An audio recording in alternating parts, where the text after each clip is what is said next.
conflict on the Korean Peninsula has rapidly escalated over the past weeks, and the situation has a real risk of spinning out of control. While threats and aggressive rhetoric from Pyongyang have been the norm for some time now, this particular situation is being viewed by foreign policy experts such as Alastair Newton, Keir Lieber, and former General Wesley Clark as different and more dangerous. This new danger isn't coming from North Korea as one might expect, but rather from a new and much more aggressive stance by the United States. 2 weeks ago, the United States and South Korea signed a new mutual defense agreement which radically changes America's rules of engagement with North Korea. Under this new agreement, even small provocations from the North would result in a joint military response by the US and South Korea. The general consensus among analysts is that this policy change significantly increases the chances of US forces engaging North Korea in combat. And good evening, everyone. I'm Erin Burnett. Out front tonight, America's new path to war. So the United States is lowering the threshold for American military involvement in a possible war with North Korea.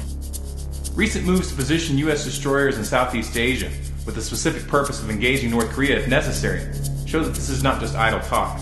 On the Decatur and the McCain, they have arrived at predetermined positions in the Western Pacific where they will be poised to respond to any missile threats to our allies or our territory. To make matters worse, we already have U.S. politicians like Congressman Peter King stating publicly that preemptive strikes on North Korea may be justifiable.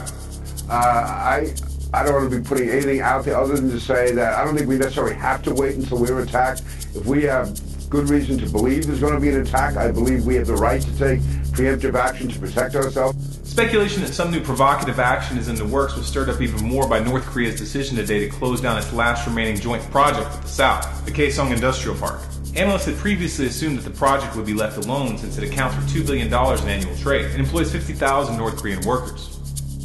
And while it's generally acknowledged that threats of an outright nuclear attack from North Korea are most likely just political posturing, there's a real danger that a miscalculation on either side could lead to the use of such weapons. This danger lies not in North Korea's strength, but in its weakness. A conventional confrontation between North Korea and a South Korean-American coalition would be so lopsided that Pyongyang would very quickly face a full-scale occupation. In such a scenario, Kim Jong-un would be faced with the prospect of either being killed or taken into U.S. custody, which, judging by the fates of Saddam Hussein and Muammar Gaddafi, could also mean death. Cornered like this, the temptation to escalate the conflict with nuclear weapons is obvious. This isn't just speculation.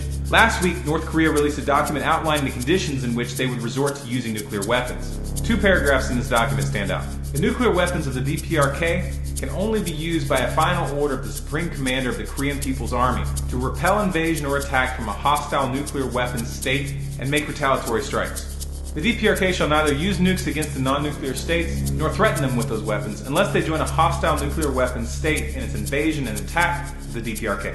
So very clearly here they're stating that they will only use the weapons in response to an attack. These recent provocations by the United States, like the recent drills with the nuclear-capable B-2 bombers, the strategic positioning of naval destroyers, and public statements indicating that preemptive strikes may be an option, are extremely dangerous because any one of these moves could be misinterpreted and can cause a situation to spin out of control. Russian President Vladimir Putin expressed his concerns regarding the environmental impact of a nuclear confrontation on the Korean Peninsula during a recent visit to a trade fair in Germany. I would make no secret about it. We are worried about the escalation on the Korean Peninsula because we're neighbors. And if, God forbid, something happens, Chernobyl, which we all know a lot about, may seem like a child's fairy tale. Is there such a threat or not? I think that there is. This situation is further complicated by a 1961 mutual defense agreement between China and North Korea, which states that China is obligated to defend North Korea if it is attacked. Some analysts feel that China is not fully committed to honoring that agreement, but testing that theory should be considered foolhardy at best, especially considering that China possesses several hundred nuclear weapons. The reality of the matter is that we do not know how China will react, especially if the United States uses nuclear weapons in the conflict.